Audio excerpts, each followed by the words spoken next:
Hello and welcome to another update video about Cardano. So what I'm currently doing, or what I have been doing since those lows on the 18th of June, I have been tracking and exploring which coins could have bottomed out already. We've got Bitcoin, we've got Ethereum, we've got Polygon Matic, for example, we've got Mana that have a potential to have bottomed out, and we're exploring possible bullish scenarios. Here with ADA, even though it's technically possible to count it like that from an Elliott wave point of view, that the low has been in already here or here as a truncated wave on the 18th of June, it is still not very likely because the price action that happened afterwards just doesn't justify it.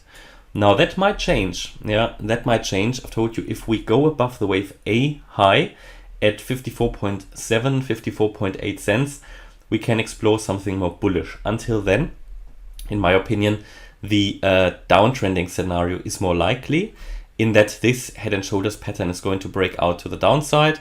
This is a bearish continuation pattern or a bearish reversal pattern, both possible. And from an Elliott wave point of view, I also see here these 5 waves to the downside still emerging. A 1, a 2, a 3. We're now in the 4 in triangle, and the 5 to the downside would still occur afterwards. So we're currently waiting on a smaller time frame for the completion of a smaller uptrend in this scenario before we move down here in this wave 5 that might take us into the region, or should take us into the region below 38.5 cents. Now let's zoom in and take a look at the more imminent scenario, what has been happening. So yesterday we talked about this, or a couple of days ago, 2 to 3 days ago, I already talked about that we have to expect a wave C here to the upside, unfolding in 5 waves. Yesterday I told you here that we have here, exactly here at 47.4, that we have to be on high alert that wave 3, here in green, highlighted in green, could be finished, but that there was no evidence for it yet, because we were just doing, actually at the point when I made the video, that we were just doing a green engulfing candle. So we had to be on high alert. Why? Because we had the wave 1, 2, 3, 4, 5 complete. So we could count 5 waves. That means at any point in time it could have reversed. Now it didn't, it moved higher. Yeah, we did never have evidence it was over anyway. So we have to move it higher, and we have an interesting observation to make here. Yeah, I'll move all of that higher. What we had is an extended 5th wave. That happens. You can see that this 5th wave in itself consisted of 5 waves of the same degree, well, of the same time frame basically. So we can count from the low of the wave 4 here, also not even any overlaps, a 1, 2, a 3, a 4, and in this case the wave 5 was the longest one. Now that indicates now, at least with the highest probability, that wave 3 is over, especially given this long wick from the upside. We did overshoot the 1.618 fib extension, but we still got to, where did we get to? We just need to calculate the low extension from here.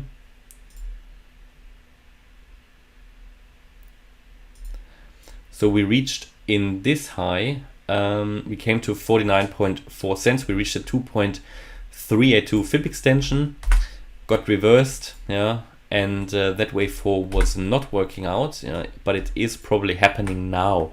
So we can revisit those targets here in the wave 4, which would be here. So we're now looking at a 3-wave pullback, an A, B, C. And we can also calculate, assuming this is finished now, and yeah, we have some initial evidence. Look at that, what's coming down here at the moment. We can look at the retracement now for this wave. Let me just double check that here. We'd be looking, well, we've already done the minimum we need to do in this pullback to go down to at least the 23.6% fib level. The way we came through here, I wouldn't be surprised to get down to the next swing low at 47.6. Ideally find support here and then move up in the next wave 5.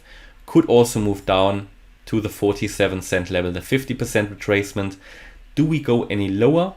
it is just getting very unlikely that it's still a wave 4.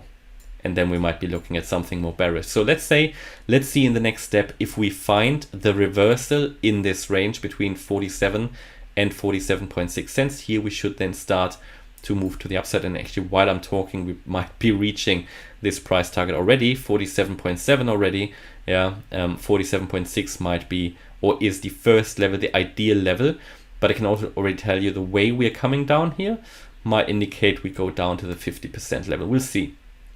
From here, then we would expect the reversal to the upside in the target reached to the wave 5 to the upside, and we go lower. Okay. All right, I'm going to finish the video now, but you know which levels to look out for. What we definitely need to avoid is to go below 46.4. That would definitely invalidate any wave 4, because then you have an overlap with wave 1 here. That's at the same point, the 61.8% FIB level. But anyway, already if you go below this range here, it is getting unlikely that it still is a wave 4, and we might be looking at another one too. We'll see. Yeah, but all of that is currently part of the wave C and the last wave to the upside of the overall triangle here, after which we would then, when we finish here, that 1, 2, 3, 4, 5 pattern, we would be looking at a reversal to the downside in this scenario and make lower lows and break out of the triangle to the downside. First break 43.5 cents, then break below here 42.2, and then below 38.5 from the 12th of May. And then at some point there, make a new swing low. Yeah. And that would be good for the chart, believe me, because this is messy what we're doing here. Not necessarily a good structure to build an all-time high on. It's possible, but not ideal. So we want to have another lower low, clear up the mess, and then start from new. Okay, and that is my view about Cardano. So hopefully you liked the update. If you did, please hit the like button, leave a comment, and subscribe. And if you really like the content, check out the channel membership. Thanks a lot for watching. Bye-bye.